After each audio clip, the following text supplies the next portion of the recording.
Is last night, the Knox County Commission met at their regular Monday meeting and retroactively rejected a controversial grant agreement with the Broad Center for the Management of School Systems. The embattled grant agreement laid out the terms of employment for a Broad Center fellow, Christy Hendler, as she worked for the Knox County schools during this past school year.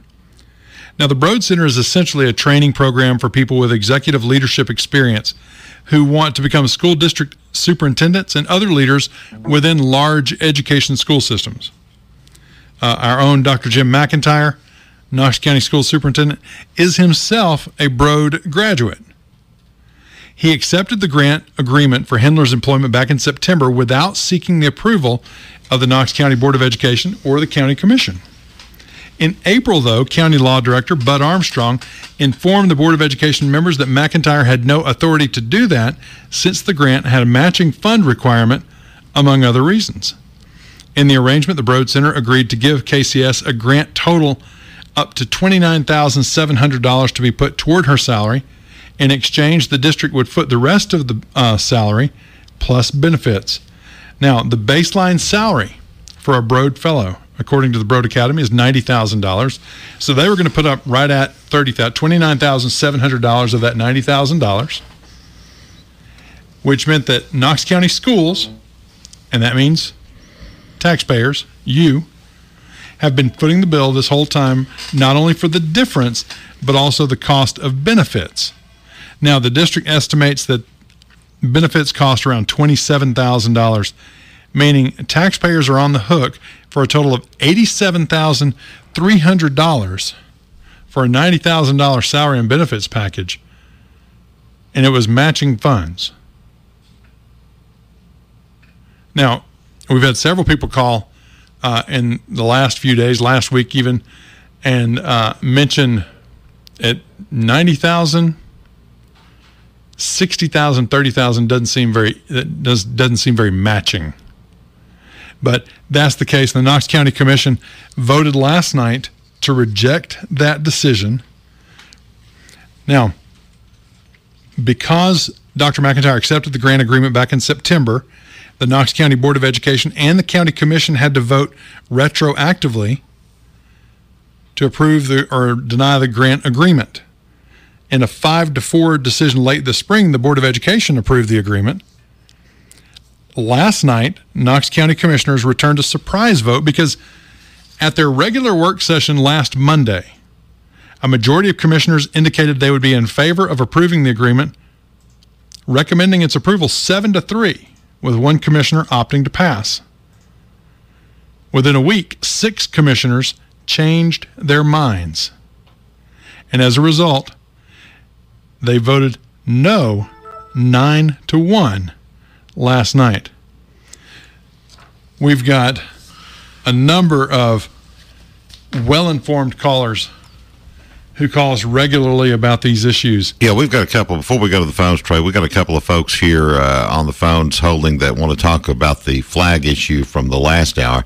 But if they'll hold on for just a moment, we'll come back to that topic here in just a second. Sure. First, we have Lauren Hopson on the phone to talk a little bit. Good morning, Lauren, and welcome to the Rude Awakening this morning.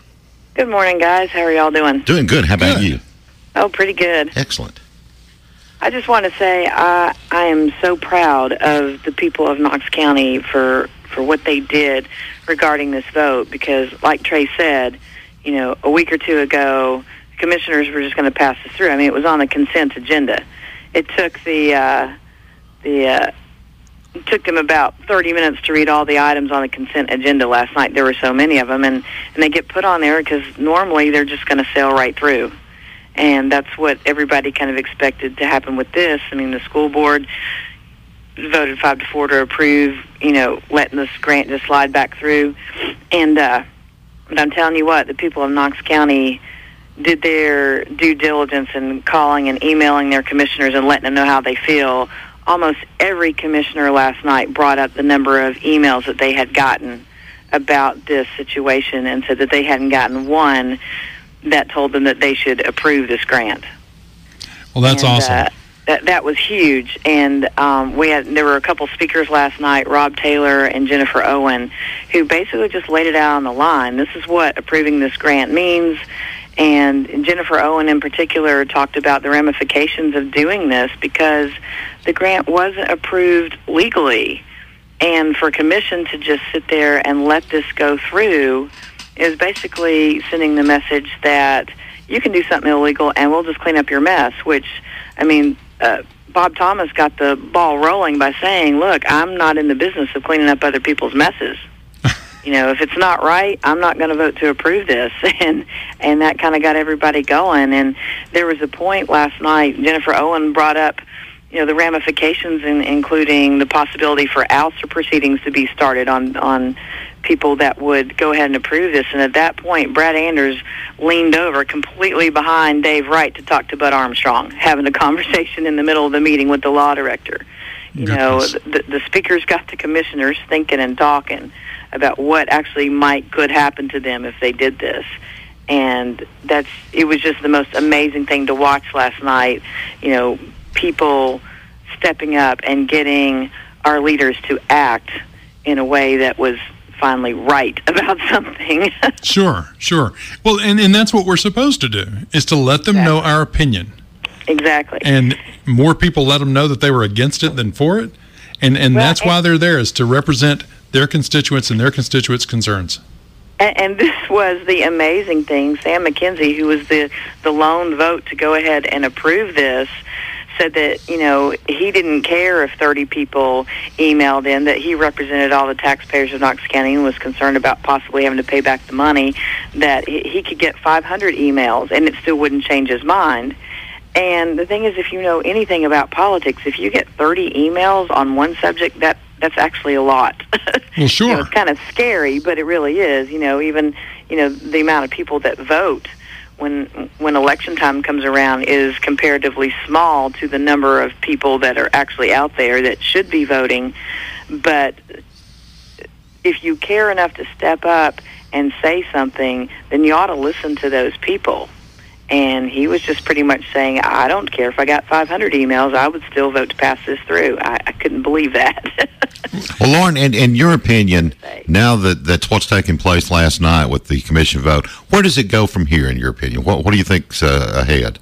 Well, it's going to go back to the school board, and they're going to have to figure out how to clean up this mess. Mr. McKenzie brought up that we might have to pay back the Broad Academy the $30,000 that they sent, even though the whole situation with this person is going to be up here at the end of July. Most of the money has already been paid out. I'm not sure what they're really going to make him do. But, his thing was, I don't want the taxpayers to have to pay back this money. But I'm telling you what, if I cost my employer $30,000, where do you think that money would come from? Out of my paycheck. Sure, yeah.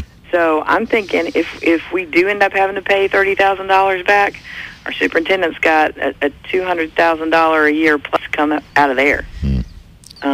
But it's going to be really, the director is going to be putting him some overtime trying to figure out exactly what is going to need to happen, because this is kind of unheard of. Yeah. For something like this to be done, and then for the commission to not clean up the mess and say, you're going to have to figure this out. So it's going to be really interesting to watch exactly what happens. And I just want to say I'm proud of our commissioners for listening to the public and for doing the right thing and not sending the message to our kids that you can do something illegal and just get away with it. Sure. Well, it's a phenomenal turnaround in a week to have 6 votes change. Oh, in that amount of time. Just yesterday, because we had heard, a lot of the commissioners were on the fence, and we got the word out, and people continued to email and talk to their commissioners, and even the people that spoke last night, I think, had a huge impact. I think there were people still on the fence when the meeting started last night. And like I said, Rob Taylor and Jennifer Owen just did a masterful job laying out, the facts of the situation. And I think some votes changed last night at the meeting. Wow. Another interesting point, Randy Smith actually brought the superintendent up and asked him if he knew how much Miss Hindler, who's the Broad Fellow that we have right now, made previous to coming to Knox County. And the superintendent said he didn't know, and Mr. Smith said, well, I know. Checked it out. She made $41,000.